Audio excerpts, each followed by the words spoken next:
इतिहास विषय की पिछली क्लास में हमने सिंधु सभ्यता के विकास पर बात कर ली थी। आज हम इस विषय पर बात करेंगे कि सिंधु सभ्यता का पतन कैसे हुआ। पुरातत्ववेत्ताओं और इतिहासकारों में जो सिंधु सभ्यता के पतन के विषय पर अलग अलग मत हैं, इस विषय पर भी बात की जाएगी। साथ ही सप्त सिंधु फर्टाइल लैंड पर आर्यों के बसने और वैदिक सभ्यता पर भी बात करेंगे। तो शुरू करते हैं आज की class.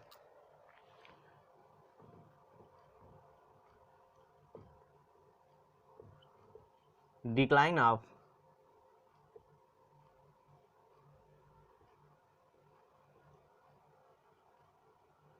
Indus valley civilisation.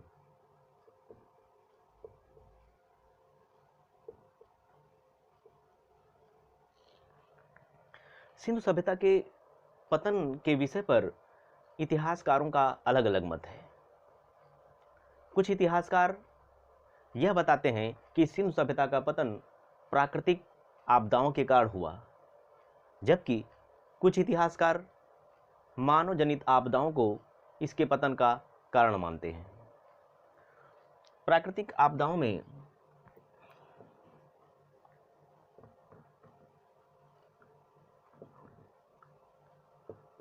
Natural disaster like flood,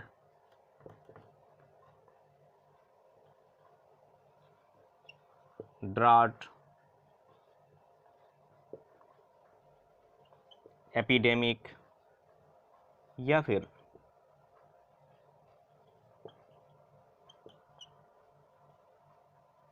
climate change, जबकि मैन मेड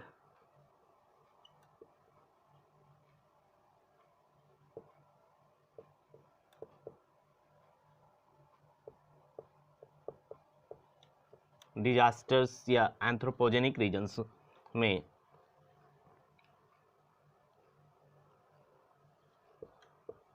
ओवर कल्टीवेशन,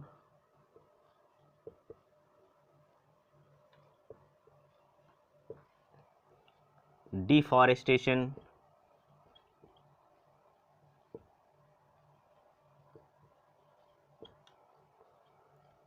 वार या फिर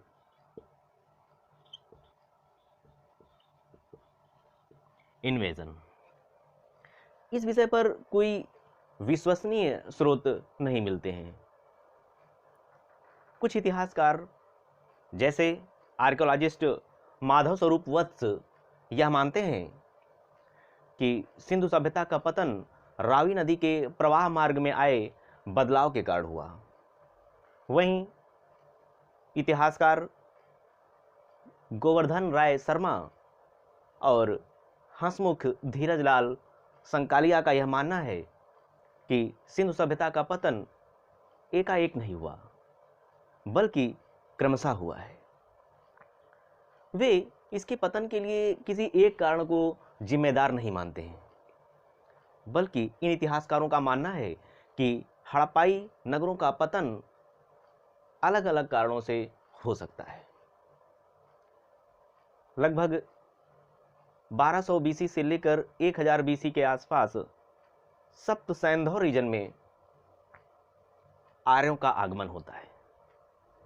ऐसे में कुछ इतिहासकार यह भी मानते हैं कि सिंधु सभ्यता का पतन शायद आर्यों के आक्रमण के कारण हुआ।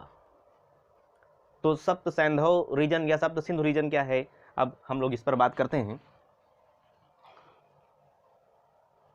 आप लोग नोट कर लें इसे। ठीक। Sapta Sindhu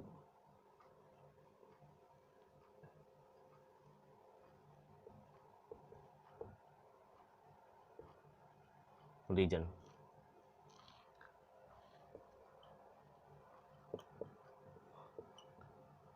a land of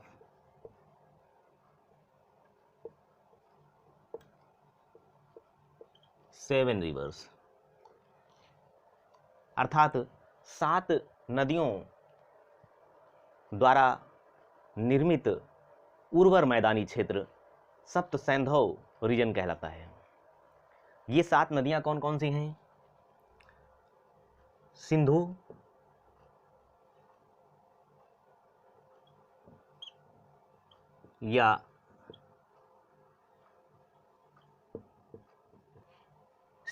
या Indus river and it's tributaries. Sindhu की ट्राइब्यूटरीज में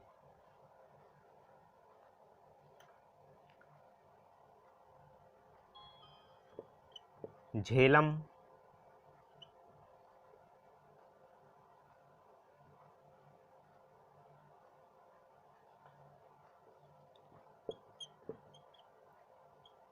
चेनाब, रावी,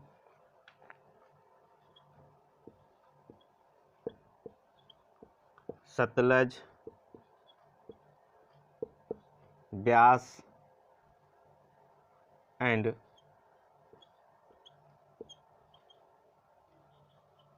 सरस्वती।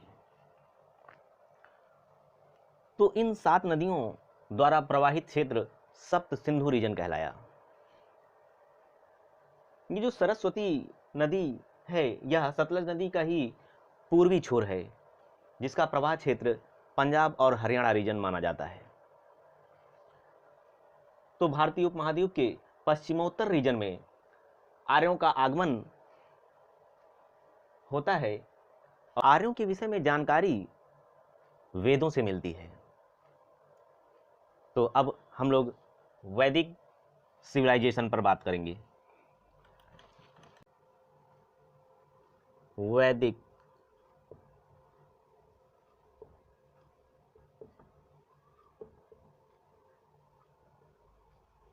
सिविलाइजेशन, इसकी समयावधि 1500 BC से लेकर 600 BC तक मानी जाती है। विशेषताओं के आधार पर इसे 2 भागों में बांटते हैं।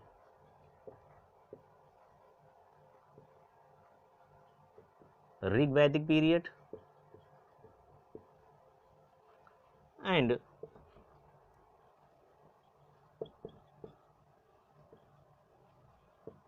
लेटर वैदिक पीरियड। ऋग्वैदिक पीरियड का समय 1500 BC से लेकर 1000 BC तक माना जाता है, जबकि उत्तर वैदिक समय या उत्तर वैदिक काल का जो समय है वह 1000 BC से लेकर 600 BC तक माना जाता है।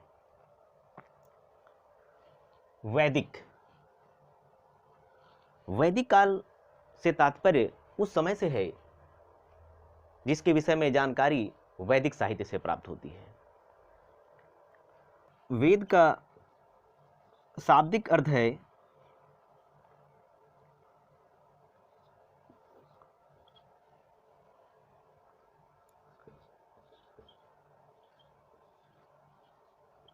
नॉलेज या विजडम। तो वेद मीन्स नॉलेज या विजडम। वेद संस्कृत शब्द विद से डेराइव्ड है। विद मीन्स टू नो, यानी जानना।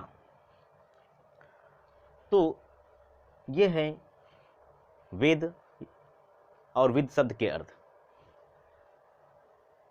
इस प्रकार अब हम बात करेंगे ऋग्वैदिक पीरियड पर।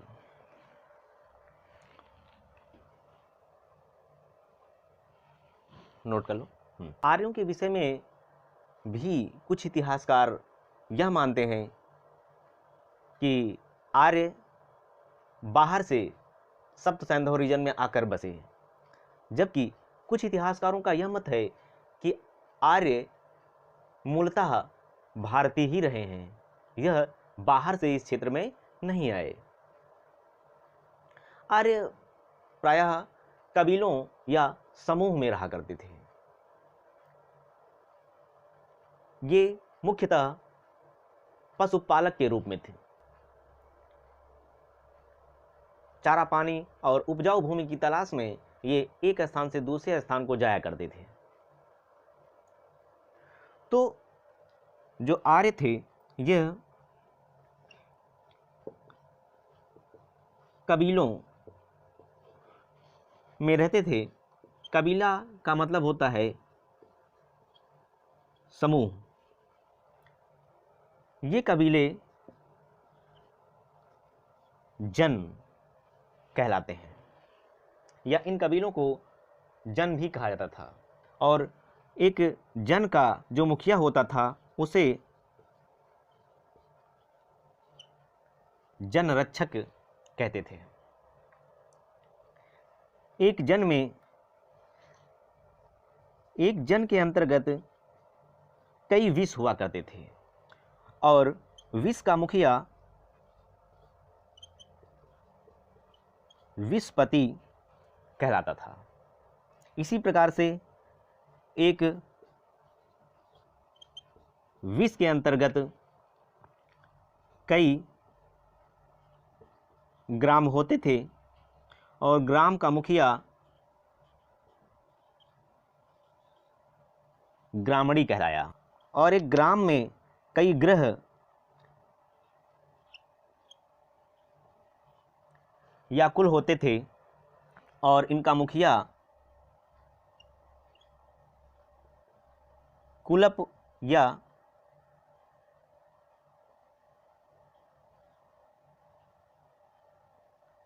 गृहपति कहलाता था। तो इस प्रकार से जो आर्यों की सामाजिक, सांस्कृतिक और राजनीतिक व्यवस्थाओं के बारे में जानकारी उस समय के वैदिक साहित्य से प्राप्त होती है। हमने पिछली क्लासेस में बात की थी कि हड़प्पा सभ्यता की जो लिपि थी वह चित्रात्मक थी। अब ऋग वैदिक पीरियड में ध्वनियों को समझने के उपरांत अक्षरों की रचना होने लगी थी। अक्षरों को मिलाकर शब्द और शब्दों को मिलाकर वाक्य बनाए जाने लगे थे। इस प्रकार से वैदिक साहित्य समय का एक महत्वपूर्ण स्रोत बन जाता है।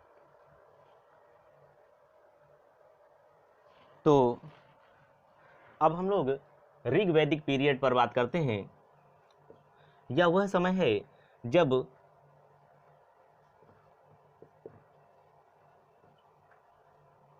ऋग्वेद की रचना होती है। ऋग्वेद न सिर्फ संस्कृत भाषा का बल्कि आर्यों का भी प्राचीनतम ग्रंथ माना जाता है। तो ऋग्वेद के अंतर्गत ये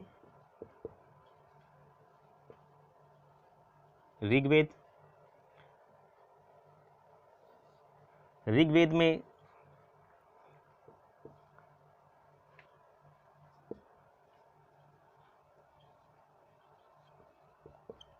दस मंडल्स या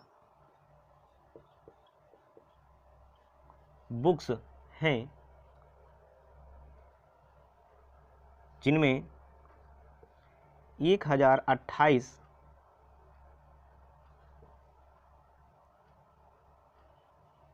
हाइम्स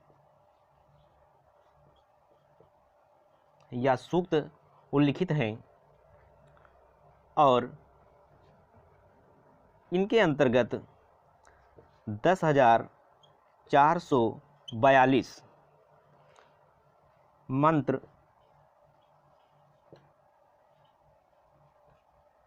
आते हैं, या ऋग्वेद को 10 मंडल्स में विभाजित किया गया है जिनमें 1028 सूक्तों का उल्लेख मिलता है।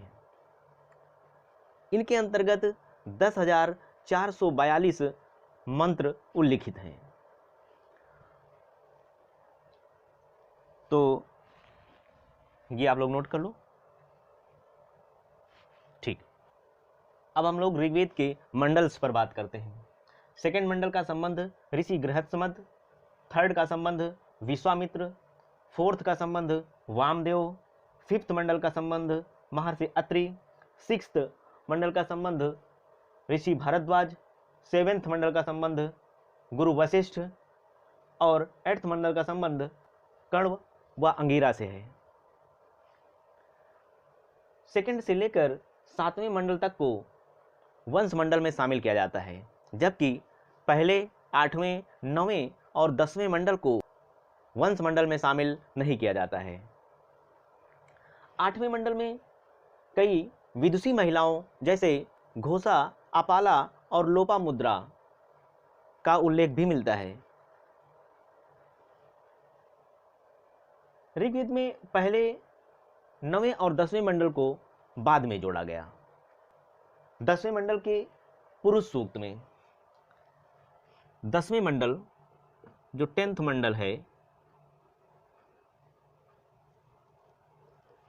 इसके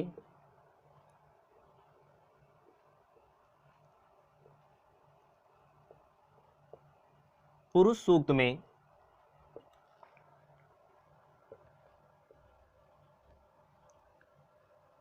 शूद्रों का उल्लेख मिलता है।